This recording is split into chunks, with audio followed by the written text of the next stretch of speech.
रायगड महाराष्ट्रासह देश विदेशातील ताज्या बातम्या पाहण्यासाठी मॅक्स इंडिया लाईव्ह चॅनलला सबस्क्राईब करा आणि बेल आयकॉन दाबायला विसरू नका।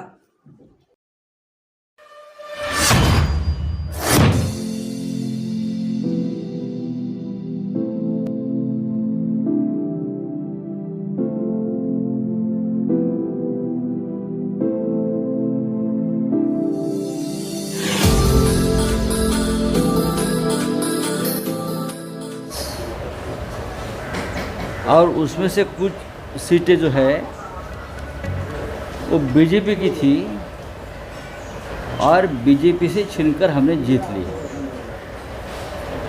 उसका मतलब ये है लोकसभा चुनाव में हम लोगों ने जो संविधान बचाने के लिए जो संघर्ष जारी किया था, जो लड़ाई जारी की थी, वो संविधान बचाने की, संविधान की हत्या रोकने की बीजेपी की तरफ से वो लड़ाई हमारी जारी है। देश की जनता ने अपना मन कायम रखा है कि बस हम लोकसभा में और विधानसभा में भी ये संविधान के हत्यारों को किसी भी हालत में सत्ता में आने नहीं देंगे, किसी पद पर आने नहीं देंगे। लगभग सभी स्टेट, प्रमुख स्टेट, चाहे पश्चिम बंगाल हो, चाहे उत्तराखंड हो, चाहे हिमाचल प्रदेश हो, चाहे तमिलनाडु हो, सभी राज्यों में ये एक बहुत ही बढ़िया रिझल्ट आया है इंडिया गठबंधन के लिए। सर, लोकसभेमध्ये देखील घवघवीत यश आलं होतं, मात्र मुख्यमंत्री म्हणत होते की हे पेढे वाटतात, हे खरे हारले, मोदी जिंकले, सुद्धा पेढे वाटतात, मात्र या पोटनिवडणुकीमुळे कुठेतरी निकाल लक्षात घ्या, 2024च्या निवडणुकीमध्ये जे म्हणतायत मोदी जिंकले, त्यांनी आपली डोकी तपासून घ्यायला पाहिजे। ते कोणी असो, जे मोदी जिंकले म्हणून पेढे वाटतायत, मिठ्या वाटतायत, बरं का, नाचतायत, त्यांनी खरोखरच आपलं मानसिक स्वास्थ्य ठीक आहे का या संदर्भात तपासणी करणं गरजेचं आहे। मी त्यांच्या कुटुंबांना, त्यांच्या पक्षाच्या नेत्यांना आवाहन करीन की मोदी जिंकले म्हणणारे जे नेते आहेत त्यांनी आपल्या या घरातल्या लोकांची किंवा पक्षाच्या नेत्यांची मानसिक तपासणी करावी। नरेंद्र मोदी यांचा पराभव झालेला आहे। नरेंद्र मोदी यांनी अल्पमत गमावलेला आहे। नरेंद्र मोदींकडे बहुमत नाही।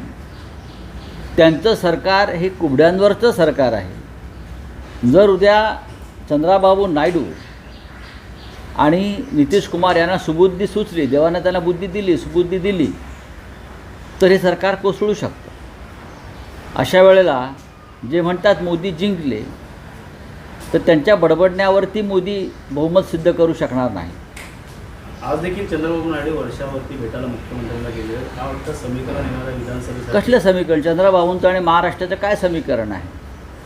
हे एक शिष्टाचार भेट असते वर्षा बांगल्यावरती। उद्या दुसरं कोणी जरी असतं तरी महाराष्ट्रात आलेले मुख्यमंत्री त्यांना भेटायला जातात। आता ममता बॅनर्जी पश्चिम बंगालच्या मुख्यमंत्री आहेत, त्या कुठे भेटायला गेल्या? त्या आलेल्या आहेत, अनेक मुख्यमंत्री आले, पण जे इंडिया आघाडीचे जे मुख्यमंत्री आहेत ते काय वर्षावर जाणार नाहीत। आता त्यांच्या सरकारमध्ये जे सामील आहेत ते जर राज्याच्या मुख्यमंत्र्यांना भेटले तर त्यात एवढं रुळून जाण्यासारखं कारण नाही। तर सकाळचा सर्वे आला आहे, महाविकास आघाडीला चांगली पसंती मिळालेली आहे 48%, म्हणून महायुतीला 33%, तर त्यामध्ये भाजप जास्त पसंती दिसून येते आणि ठाकरे गटाला देखील जास्त पसंती समसमान। बघा, मी आता हे सर्वे काय किंवा याच्यात जाणार नाही। लोकसभेच्या निवडणुकीमध्ये भारतीय जनता पक्ष असतील, शिंदे गट असतील, अजित पवार गट असतील, महाआघाडीला 10 जागाही मिळणार नाही। 10 जागा मिळाल्या तर आम्ही मिशा काढून फिरू, संन्यास घेऊ, अशा प्रकारची भाषा केली। आम्ही 31 जागा जिंकलो। आमच्या 4 जागा या थोड्या मतांना चोरण्यात आल्या असं म्हणतो मी। आणि विधानसभा निवडणुकीमध्ये कधी निवडणुका घ्या, आता 4 महिने राहिलेले आहेत, महाविकास आघाडीला घवघवीत यश प्राप्त होईल। माननीय शरद पवार यांच्या नेतृत्वाखालची राष्ट्रवादी काँग्रेस पक्ष, उद्धव ठाकरे यांच्या नेतृत्वाखालील खरी शिवसेना, काँग्रेस पक्ष आमचे इतर घटक पक्ष या सगळ्यांची एकी इतकी मजबूत आहे की आम्ही किमान 175 ते 180 जागा जिंकू, अशा प्रकारचं वातावरण या महाराष्ट्रामध्ये आहे. सर्वे सांगतात, आम्ही त्यांचे आभारी आहोत. तर विधान परिषदेत काहींनी आता क्रॉस वोटिंग केलं, त्यामुळे काँग्रेस आता याच्यावरती कारवाई करणार. मात्र चेतेलिया म्हणतात की आशिष चव्हाण असे बाबा सिद्दीकी त्या अगोदरच तिकडे होते, मात्र नक्की कोणी वोटिंग क्रॉस केली अजून देखील पता नाही. पण क्रॉस शूटिंग झालं आहे हे काँग्रेस पक्षानं मान्य केलं आहे. आम्हालाही तो अनुभव आलेला आहे आमच्या कोट्यातल्या मतांच्या संदर्भात, आणि त्यांना फार मोठ्या रकमा दिलेल्या आहेत, जमिनीचे तुकडे दिलेले आहेत. हे आता कागदावरती आलेलं आहे ना. 200 कोटींचे निधी मतदान करण्यापूर्वी, मतदानाला जाण्यापूर्वी मंजूर केलेले आहेत. ही एक प्रकारची लाच आहे. तुम्ही 25 जुलैला संविधान हत्या दिवस म्हणून साजरा करण्याचं ठरवलं आहे ना नरेंद्र मोदी आणि अमित शहानी. मग अशा प्रकारे आमदारांना विकत घेऊन सरकार बनवणं असंविधानिक.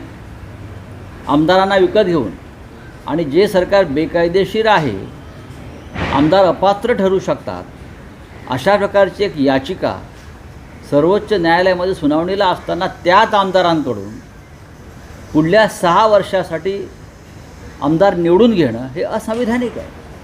म्हणून घटनेचे किंवा संविधानाचे खरे हत्यारे कोणी असतील तर ते भारतीय जनता पक्षाचे सरकार, नरेंद्र मोदी आणि अमित शहा आहेत. हे जे आमदार आहेत ज्यांनी क्रॉस शूटिंग केलं असा संशय आहे काँग्रेस पक्षाला. याच काँग्रेसच्या आमदारांनी चंद्रकांत हांडोरे यांचा पराभव घडवून आणला विधान परिषद निवडणुकीत, हे सुद्धा आपल्याला माहिती असेल. त्याच्यामुळे नाना पटोलेजी किंवा काँग्रेस पक्षाचे सिनियर नेते जे बोलत आहेत ते गांभीर्याने घेण्याची गरज आहे. कारवाई होईल वाटतं, कारवाई करतील. असं आहे, तो काँग्रेस पक्षाचा अंतर्गत मामला आहे. पण काँग्रेस पक्ष हा शिस्तबद्ध पक्ष आहे, डिसिप्लिन पाळणारा पक्ष आहे. त्यांच्या पक्षाची एक रचना असते, त्या रचनेनुसार कारवाई होत असते. अजित पवारांच्या विरोधात 7 कारखाने जे ते विरोध केले, याचिका बघा, टाकली. त्याच्यावरती- शिखर बँक घोटाळा क्लीन चिट मिळाली होती, त्यामुळे नक्कीच कुठेतरी 7 कारखाने जे आहेत शिखर बँक घोटाळा संदर्भात क्लीन चिट मिळणं हाच एक मोठा घोटाळा आहे. हाच एक मोठा घोटाळा आहे. अशा प्रकारे हजारो कोटीच्या घोटाळ्याचे आरोप करायचे, खटले चालवायचे, त्या खटल्यासाठी लाखो रुपये खर्च करायचे सरकारनं, आणि त्या आरोपीनं पक्ष बदलला की तो खटला बंद करायचा. लाखो कोट्यवधी रुपयाचा जो खर्च झाला खटला चालवताना, ते तुम्ही कोणाला